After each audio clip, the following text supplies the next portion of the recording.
Sejumlah perwakilan dari organisasi Pro Kader Lintas Mahasiswa Indonesia atau Proklamasi didampingi kuasa hukum mendatangi kantor Mahkamah Konstitusi untuk menyerahkan berkas uji material terhadap pasal 12L dan pasal 93M Undang-Undang Pemilihan Umum.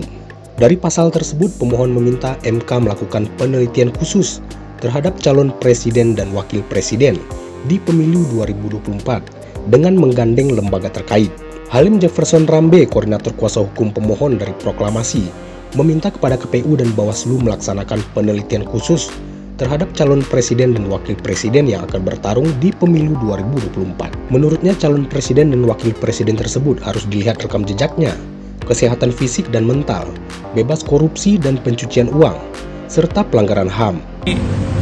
Kami meminta kepada MK untuk melaksanakan dengan lembaga-lembaga terkait mengenai penelitian khusus terhadap calon-calon presiden dan calon-calon wakil presiden yang akan bertarung di 2024. Termasuk batas usia atau apa? Batas usia lain lagi nanti, karena itu bukan pada ranah kita. Betul. Dan ini memang permohonan ini tidak dikhususkan kepada satu calon atau calon tertentu, ini kepada kemaslahatan negara. Itu yang perlu menjadi catatan bagi rekan-rekan dan kawan-kawan media. Termasuk, jadi kami sebagai kuasa pemohon berharap bagi pelaksana pemerintahan dalam hal pemilu dan juga pengetahuan bagi pemilih pemula untuk lebih mengetahui kira-kira rekam jejak apa saja yang telah dilakukan oleh pasangan A, pasangan B, pasangan C. Sehingga pemula mengerti ke depannya itu harus memilih calon presiden yang seperti apa, yang bagaimana, dan hasilnya pun mereka yakini sesuai dengan pilihan hati nurani mereka.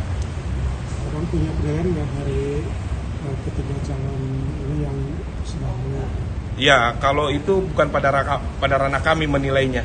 Itu kami hanya selaku kuasa yang akan melakukan pengujian, tentu pada ranahnya kami tidak menjawab itu. Sementara kuasa hukum pemohon Sunan Diantoro menilai rakyat harus mengetahui rekam jejak capres dan cawapres agar bisa memilih calon pemimpin terbaik sehingga bisa mengantarkan Indonesia menjadi lebih maju. Dalam kesempatan tersebut, Sunan Diantoro juga menyampaikan surat terbuka pengacara kampung untuk calon presiden Ganjar Pranowo, Prabowo Subianto, dan Anies Baswedan. Ini surat terbuka dari pengacara kampung untuk Pak Ganjar, Pak Prabowo, dan Pak Anies.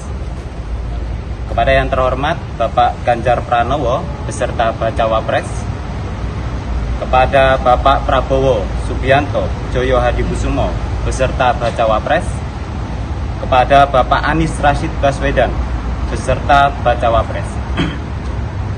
Kami pengacara kampung yang mewakili generasi milenial dan generasi Z yang tergabung dalam proklamasi, yaitu Pro Kader Lintas Mahasiswa Indonesia, meminta kepada Bapak Ganjar Pranowo, Bapak Prabowo Subianto Joyo Hadibusumo, dan Bapak Anies Rashid Baswedan beserta Bacawa Presnya untuk secara terbuka dan gentle, yaitu secara ksatria, memberikan informasi, menyampaikan dan menjelaskan kepada KPU dan Bawaslu, khususnya seluruh rakyat Indonesia, berkaitan dengan rekam jejak yang meliputi rekam jejak medis, yaitu kesehatan fisik dan mental serta psikologis.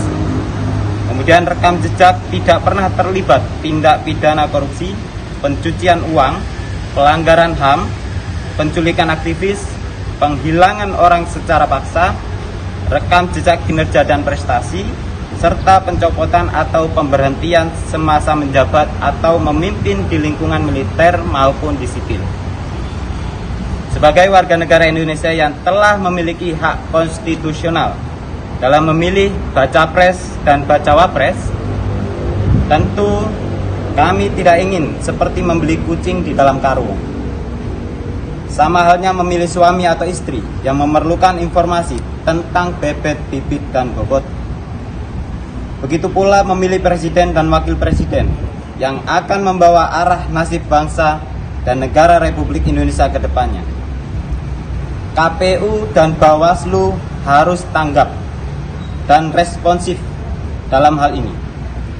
Kita semua rakyat Indonesia berharap verifikasi baca pres dan baca wapres yang dilakukan oleh KPU tidak seperti kerja tukang stempel yang memverifikasi biodata dan dokumen baca pres dan baca wapres secara administratif saja. Kita berharap KPU dan Bawaslu bekerja memverifikasi baca pres dan baca wapres berdasarkan pada penelitian khusus dan faktual terhadap rekam jejak para baca pres dan baca wapres yang mendaftar di KPU, serta mempublikasikan hasil penelitian khususnya dalam kurung verifikasi tentang rekam jejak tersebut kepada seluruh rakyat Indonesia.